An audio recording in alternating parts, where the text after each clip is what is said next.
Hi, I'm Lillian. Welcome back to my channel, Ink and Pages. Today I'm going to be doing a tier ranking of all of the covers of the books I have read so far this year. There are 35 of them in total, plus I am putting in 2 books that I'm currently in the middle of reading in the hopes that I will actually finish them by the end of 2021. So let's just get into it. Our top tier is Art Gallery, and this is reserved for the books whose covers are genuine pieces of art. They are gorgeous, they are beautiful, they are stunning, they are striking. I love them. If I mention a book that goes in this tier, I will almost definitely tell you, and it has an amazing cover. Next down we have Gallery Wall. This is for books that, while they may not be, the creme de la creme of book design, they are still really lovely, really pretty. I'm obsessed with them. I wouldn't say they meet the criteria to go in an art gallery, but I would hang them as art within my own home probably. Our middle tier is just called I Like It, and I know that's not a very imaginative name for a tier, but I couldn't think of anything else.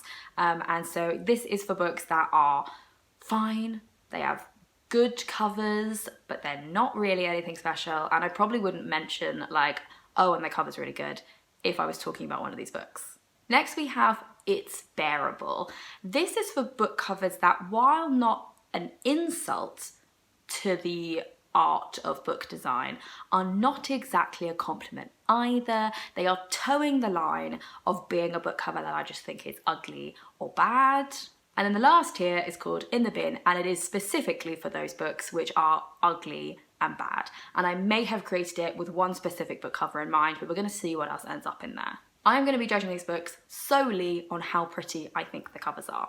I am not going to be taking into account how well they market the book towards readers who might enjoy it, or how well they summarize the vibe or the tone or the genre of the book, anything like that. It's simply going to be on aesthetics and specifically my own very subjective opinions towards that. So let's just get into it.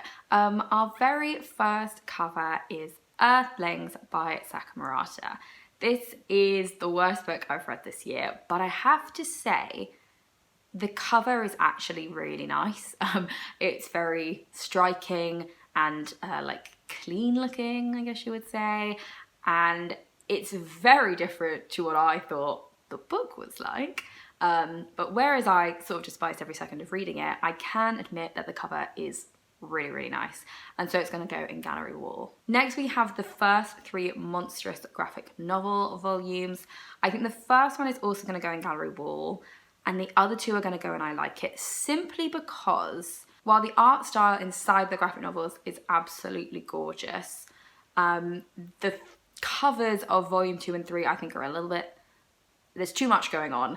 It's not very clear. I don't love the colours. I don't think they're quite as striking as volume 1, but they are still nice.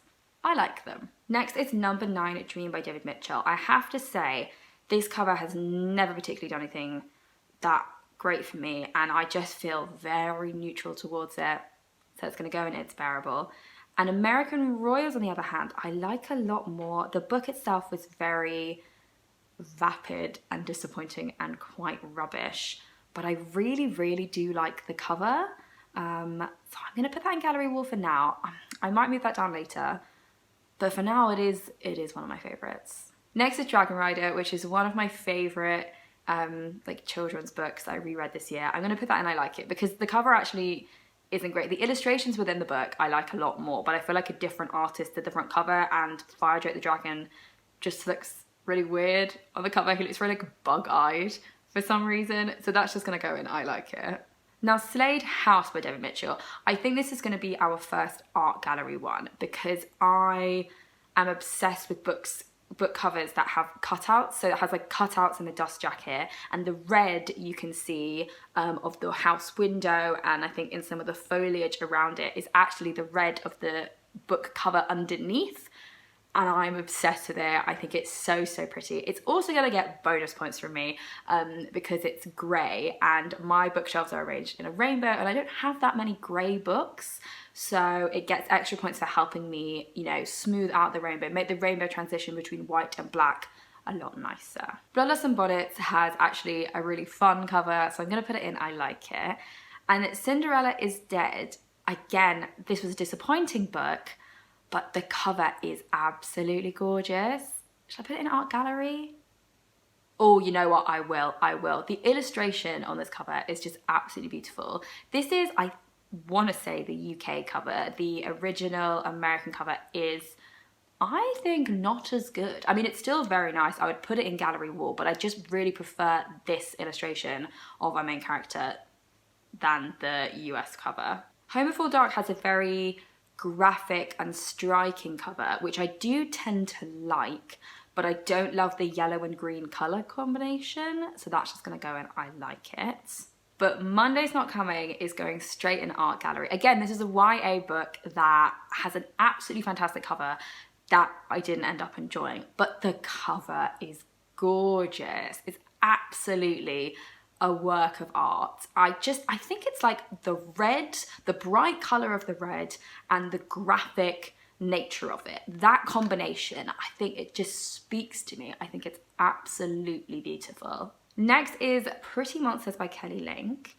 Later in this video, I will say some very negative things about book covers that use orange and grey in their designs, and yellow and grey is not much better in my opinion, but I am going to put this one in I like it because I think it's very striking and creepy and kind of unsettling, which is what the book is like inside. And I know I said I wasn't going to use that as a criteria to judge these books, but special case for Pretty Monsters. Six of Crows. Right, fun story about this cover. When you look at it, it looks like a bird wing and you're like, I get it. It's a crow, right? It's the wing of a crow. And then I always thought that the feathers looked a bit weird, and I thought that was an odd choice on behalf of the graphic designer who did the cover. Right, and it's taken me literal years to realise that the feathers look weird because the negative space between them is like a cityscape. It's buildings, it's towers, it's Ketterdam. And that took me so long to realise. It didn't click for me until I physically had the book in my hands, like 5 or 6 years after first hearing about it and seeing it everywhere. And it took me that long to realise that's what the design is. And it's the same for Crooked Kingdom, which isn't on here because I haven't read it yet. But the negative space around the bird is, again, another cityscape. And so it gets extra points for that, in my opinion. The space between worlds, I think, is also going to go in art gallery because I bought this copy specifically because of the cover, because I think the other cover, which is like black and purple, is nowhere near as gorgeous. I'm deeply, deeply obsessed with the design of this, and the two women on the front cover, oh, I just love it. I love it so much. Through the Woods is going to go in gallery wall because, again, it's like the graphic, stark contrast of the colours. I'm not describing any of these very well, but that is what I like about that cover. Before the Coffee Gets Cold, right, if it didn't have a cat on it, it would be going straight in It's Bearable, but because it has a cat on it, it's going in I like it. Empress on Fortune, I think gallery wall, yes, because it's pretty, it's striking, those are all buzzwords I seem to enjoy. Red, White and Royal Blue, I think, has a very typical romance cover in that, you know, it's bright covers, it's little illustrated people, and yet it is nothing particularly special. So it's going to go in I like it. Despite my soft spot for the colour pink, which has really developed over the last couple of years, The Girl Who Smelled Beads is going in art gallery because I'm deeply, deeply obsessed with this cover. This is the kind of green and yellow I think look nice together. Please take note, Home Before Dark. I think this cover is absolutely beautiful. So yeah, absolutely deserves to be hung in an art gallery. 1,000 Beginnings and Endings. I like that it's illustrated, but I don't think I like the colour combo, so that's going to go in I like it. Okay, next we have all of the Cotton Thorns and Roses series. These are not going to be very high on this ranking. Court of Thorns and Roses, I think it's bearable. Same with Mist and Fury. Actually, you know, Mist and Fury it's so weird because it's like half her torso, but you can't really see her arm. You can just see like her hair and her chest. Court of Wings and Ruin, it's probably my favourite composition of all 3 of these book covers, but it's still going in It's Bearable. And then Court Frost and Starlight and Court Still Flames are going straight in the bin. I really, really hate the redesigned covers for this series. I've said it before, I'll say it again. I think they redesigned them so they could market them more towards adults, because, you know, originally it was a YA series, but then it got more and more adult as it went on, more graphic, more explicit. And so they kind of, in hindsight, decided to remarket it for an adult audience, is what I think happened. And so to do that, they redesigned the covers because, I mean, these first three, like, they do give a vibe of YA, which is why they designed them like that in the first place, because originally it was marketed as a YA series. So that all makes sense. And then they got someone in to redesign the covers, and I deeply detest them. I really hate them. Court of Silver Flames, I think, is the ugliest book I've read so far this year. It's the orange and grey combo. Orange and grey are not a colour combination I think should ever be used. So that's going, yeah, straight in the bin, straight in the tip, straight in the fire. The Devil and the Dark Water. I like this cover, but it's not doing anything particularly special. So it's going to go and I like it. Last time I lied, I think I might also put that in the bin, just because this is just a terrible cover. I had this as an ebook, so it's not like it's on my shelves in person, taking up space and being ugly, but it is still ugly. Red Thread. I really like this design of the labyrinth on the front cover, which, I mean, is what the book is about, so it makes sense to be on there. I would be lying if I said I hadn't sat there and traced the path out from start to finish. Encyclopedia of Early Earth.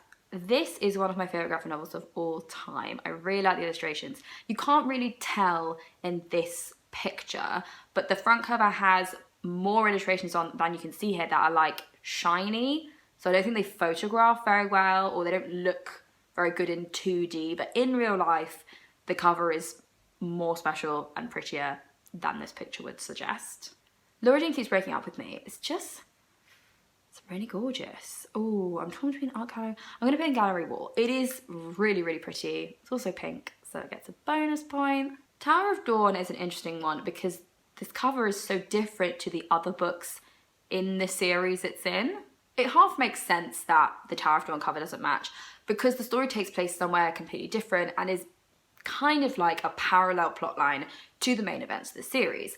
However, it is very much integral to the series. You can't skip this book. It's not like a novella that you can skip over and the rest of the series makes sense. No, it's integral. It has several major plot points to it. It's very much the sixth book in the series, not like a weird extra one that she tacked on. Well, it kind of is a weird extra one that she tacked on, but it's part of the series. And so I don't really understand why even now it doesn't have a matching cover. But having said all that, this cover is bearable at best. Get a Life, Chloe Brown is another romance book with, you know, a fun, graphic, illustrated cover.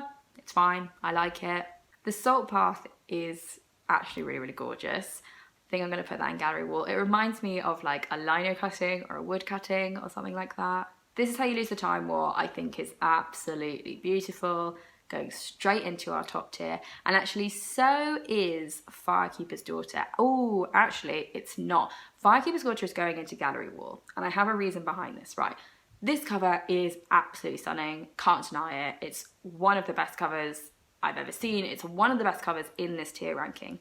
But what's stopping it from going into the top tier is the fact that Firekeepers is one word, right? It's one word.